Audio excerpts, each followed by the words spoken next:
It's been a great year or so for the Ford Motor Company. In March 2020, the stock was down around $4.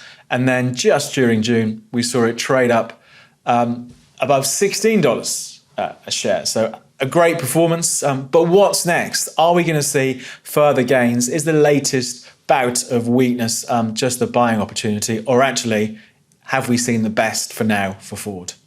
I thought it'd be interesting to do an update on Ford, given that during June we saw the price push up to its best levels since 2015, so 6-year plus highs for Ford, continuing this trend that's been in place since the March lows of 2020. It is an incredible performance. It's been one of the best performing blue chip US stocks this year. So as usual in this video, I'll talk a bit about what's been driving it, what to look out for, how they're being affected by the global chip shortage at the moment. Then we'll come back onto the platform, look at things in more detail and see what the technicals say.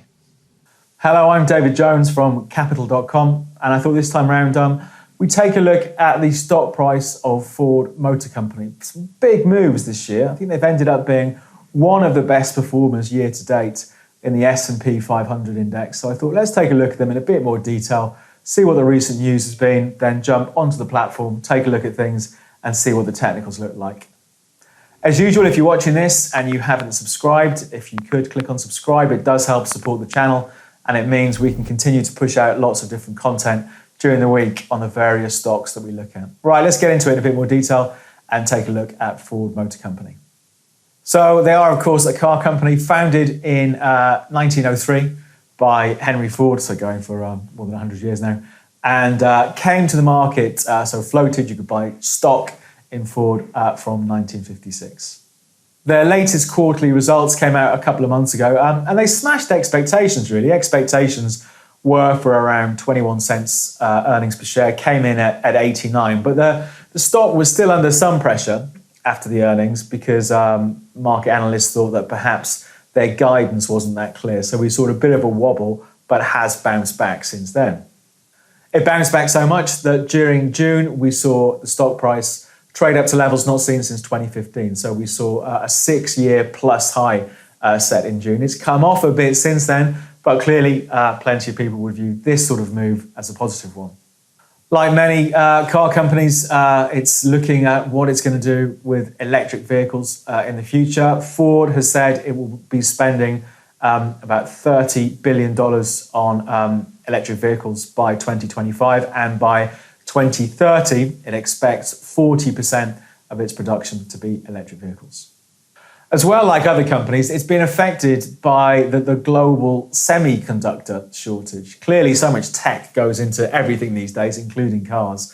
It has affected Ford's production, as it has done across the sector. And the forecast is that the car sector as a whole is going to lose out on about $100 billion worth of revenue due to this global shortage of semiconductors. So back to the stock price, just last year, March 2020, the stock traded down to its worst levels in 10 years, around $4 a share down there. Where we're trading now, the stock is up by more than 250% since then, so a great performance. Is there more to come? Let's talk about some of the levels to watch, then we'll jump onto the platform and take a look at the charts. So I think the most immediate hurdle on the upside is that 6-year high we saw in June, coming in around $16.45. Will we see it break through that and pick up even more momentum?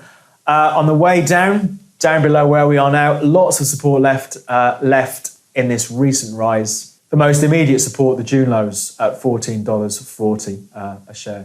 But as usual, let's put some color on these numbers. Let's take a look on the platform at the charts in a bit more detail.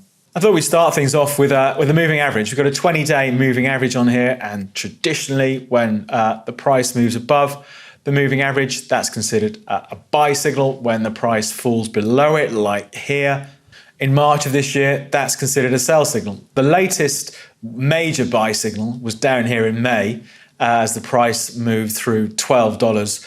And then it's got perhaps a little bit messy over the last couple of weeks as we've seen the price somewhat sideways after that surge into 6-year highs in June. But at the moment, the latest signal off the moving average it's short. So it's given a sell signal towards the end of June as the price fell below the moving average. So perhaps we could see a bit more pressure on the price from here according to the moving average. But let's take a look at the RSI.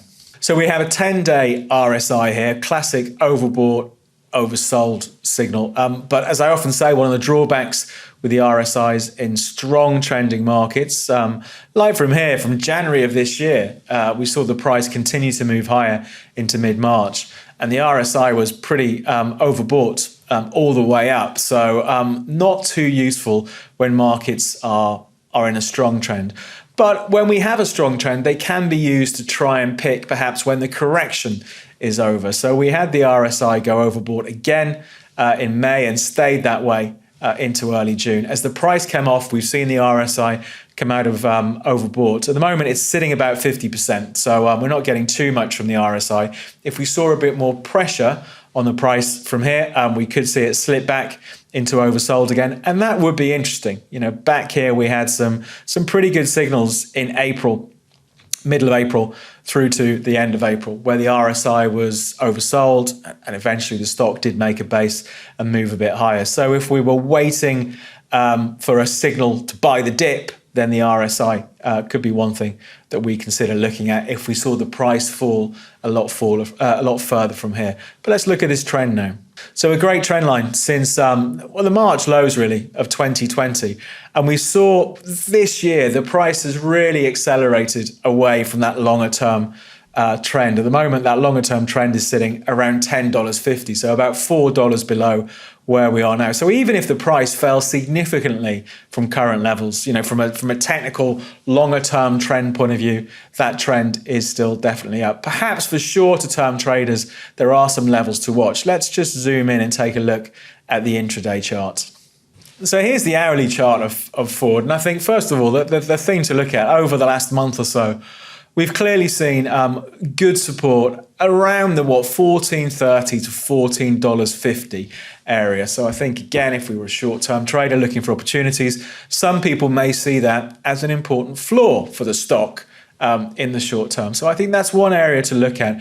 And again, a technical analyst would take the view if we see this level broken, then we're going to see perhaps a bit more weakness. The next levels I'd be looking at if this level broke would be really the zone around 1350, the highs from March, and also the high in about the third week of May. So we do have an awful lot of support not too far below the current price. Clearly, it's still somewhat weak at the moment after setting that 6-year high at the beginning of June. So some may think there's a bit more scope for weakness from where we are. But overall, that bigger picture trend is still definitely up.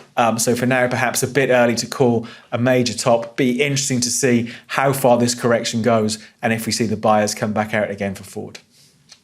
That's it for the update in Ford. We'll see how it performs over the next few weeks or so. We'll come back to it. But for now, from me, David Jones and Capital.com, we'll leave things there. Good luck with your investing. For more trading videos just like this, please subscribe to our channel.